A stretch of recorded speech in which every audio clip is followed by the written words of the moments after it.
नमस्कार सर्वांना, स्वागत आहे आपल्या एका नवीन यूट्यूब ब्लॉगमध्ये. तसंच आपल्या चॅनलमध्ये ज्याचं नाव आहे दिव्या मांढरे ब्लॉग.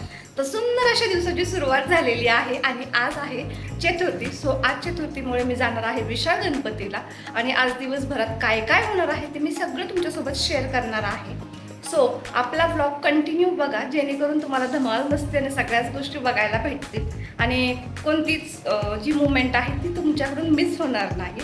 तर खूप दिवसानंतर हा व्लॉग आलेला आहे आणि कोणी कोणी आपल्या व्लॉगला मिस केला आहे नक्की कमेंटमध्ये सांगा. तर चला, आजचा दिवस कसा जातोय बघूयात आणि आता बोलूयात पुढे. चला तर सुंदर अशी सुरुवात झालेली आहे गणपती बाप्पाच्या अभिषेकाने.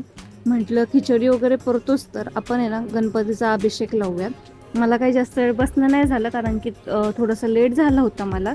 सो त्यामुळे मी डिरेक्टली यूट्यूबला लावलं होतं आणि इकडे अभिषेक चालू होता. शेवटचं जे वेळ आपण म्हणतोय त्या टायमिंगला मी बसली होती अभिषेकसाठी. तर बघू शकता खूप सुंदर आणि खूप प्रसन्न असं वातावरण होतं ज्यावेळेस आपण मन लावून कोणतीही गोष्ट करतो त्या टायमिंगला, आणि छान असं वाटत होतं. आणि माझे जे ताट आहे तुम्ही बघत असताल खूप चकचक दिसतंय. तर त्याचं कारण काय आहे तर मग मी तुम्हाला ती पण गोष्ट सांगणार आहे की कसं ते ताट एवढं चकचक निघत आहे.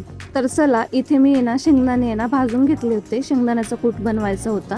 त्यानंतर मस्त अशा मिरच्या तळून घेतल्या होत्या ज्या की थोड्या थोड्या बारीक होत्या.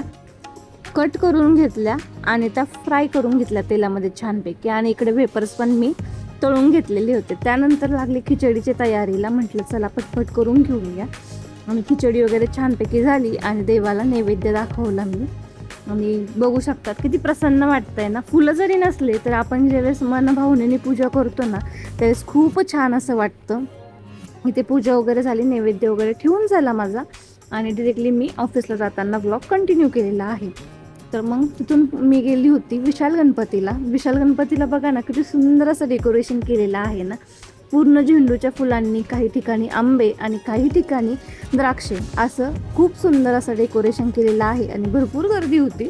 चतुर्थी म्हटली की गर्दी असते, संकष्टी चतुर्थी असो किंवा चतुर्थी असो, अंगारकी, तरी पण भरपूर अशा प्रमाणात गर्दी असते. आणि सकाळी जेवढं म्हणावं तेवढ्या प्रमाणात गर्दी नव्हते बरं का. जास्त करून गर्दी कधी असते ज्यावेळेस संध्याकाळ होती ना त्यावेळेस. उन्हाळ्यात तर कंटिन्यू ज्यावेळेस संध्याकाळ होती त्याच टायमिंगला गर्दी होत आहे.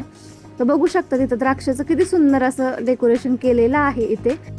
आणि याच्याच एका साईडला मस्त असं अभिषेक वगैरे चालू होते जे की जोडी जोडीने बसतात. बघू शकतात किती छान अशी द्राक्ष आहेत ना.